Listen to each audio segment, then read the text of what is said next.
that had no significant effects on negative effects on healthy cells, was natural as in not a man-made drug, and was derived from a fungus. Because if you guys know anything like that, that would be really cool because we don't have one. We don't have anything like that. But I'm about to get into something that might be pretty good treatment for liver cancer.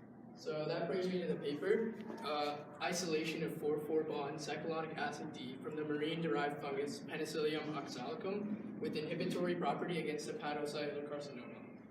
In other words, an acid extracted from a marine fungus could lead to the development of more treatments for liver cancer. So before we get into the fungus, we should probably get into what we're treating. Liver cancer, hepatocellular carcinoma, is the most common form of liver cancer. It's really dangerous, it progresses very fast, it's hard to find, and it's almost always lethal. So we're always looking for better treatments.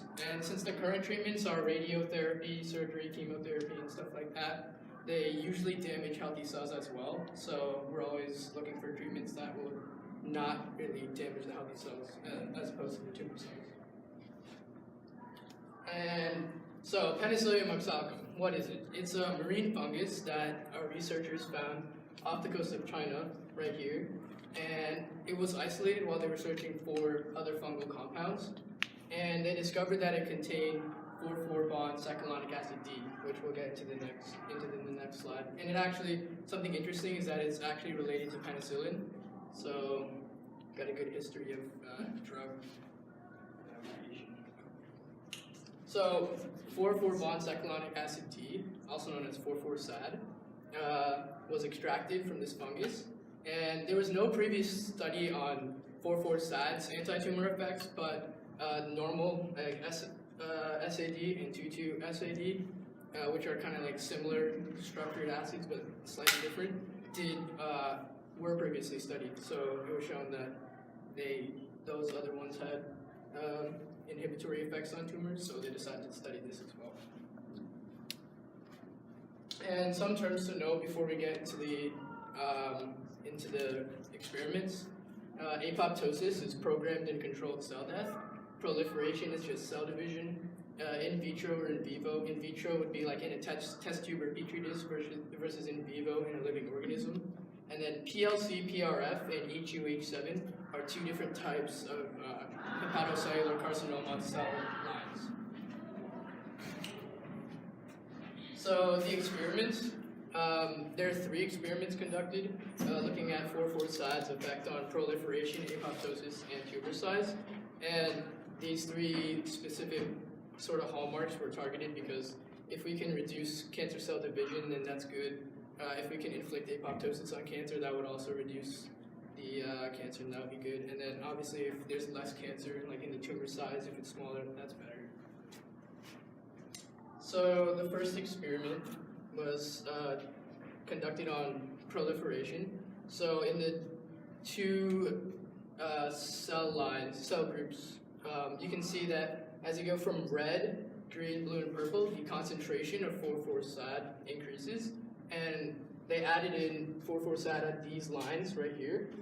And then within about 24 hours, you can see that the proliferation went down. So that's really good. That means that it stopped the division of the cancer cells. And specifically in PLC, PRF, it actually caused proliferation to go down. So that's pretty good. And it seems like different concentrations didn't have that much of an effect on the PLC-PRF cell.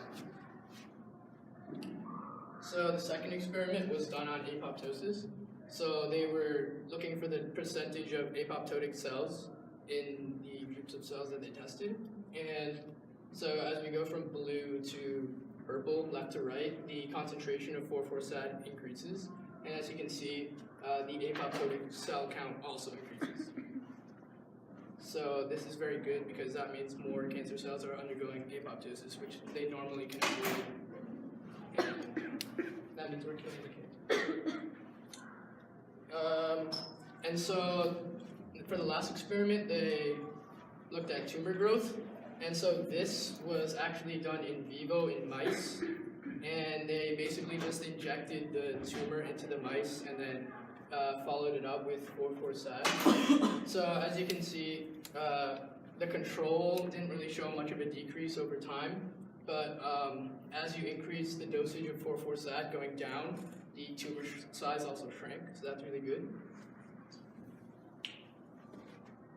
And they also studied the tumor weight and volume, and it's the same colors for both of the figures, but as you go from black, red, blue, and green, the dosage increases, and you can see that the weight and volume decrease, which is good.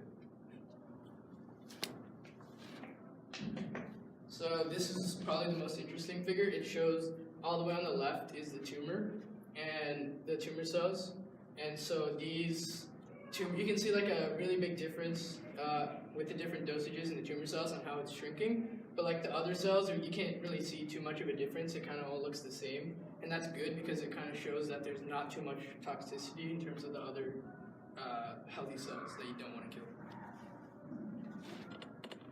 And so, in conclusion, we found a new possible treatment for liver cancer. We showed pretty tiny effects on non-cancerous cells, and the long-term effects do need to be studied because it's a cancer treatment. So this isn't just like a 1 or 2 day thing. This is going to be like months and years maybe. But that's it.